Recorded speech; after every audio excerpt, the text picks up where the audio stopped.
Hey everyone, welcome back to Corporate Decoder. Today we're diving into a Form 8K filing. Now I know what you're thinking, an 8K, that sounds thrilling, but trust me, this one has a surprise shakeup in leadership and a big company purchase that could either make or break them. And before we get started, if you enjoy decoding corporate documents, make sure to subscribe. We also have a Discord community linked in the description below where you can chat with other investors. This report is basically a snapshot of major events for Applife Digital Solutions. It tells us about big changes like buying another company or big changes in the management team. First up, Applife Digital Solutions, they've just bought Sugar Auto Parts. Think of it like one business saying, I want to own you to another business, and then it actually happening. Applife got all of Sugar by handing over 240 million shares of their own stock, plus creating new types of preferred stock. Also, Sugar is paying Applife a total of $300,000 in cash.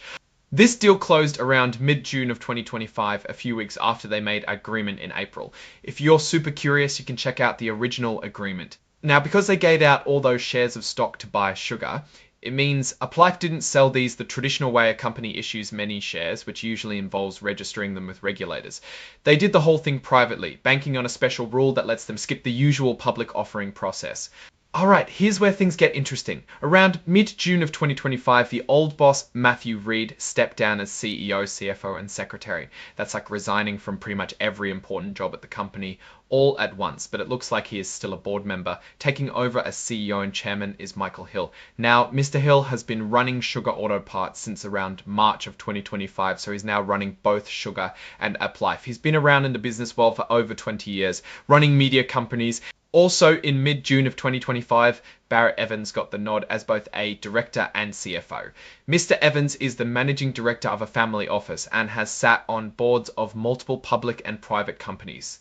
Applife changed its corporate paperwork in late May of 2025 to officially create those new Series A, Series B, Series C, and Series D preferred stock that they talked about earlier.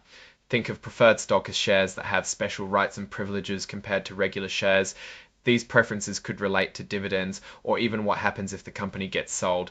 So they tweaked their corporate rules to make it all official. If you want to dig into the specifics, the details are attached as exhibits. The company put out a press release around June 20th of 2025 announcing that it closed the Sugar Auto Parts transaction after the original filing. Keep in mind, most press releases contain optimistic predictions, so take it with a grain of salt. The company notes this, saying that actual results could differ materially from any expectations.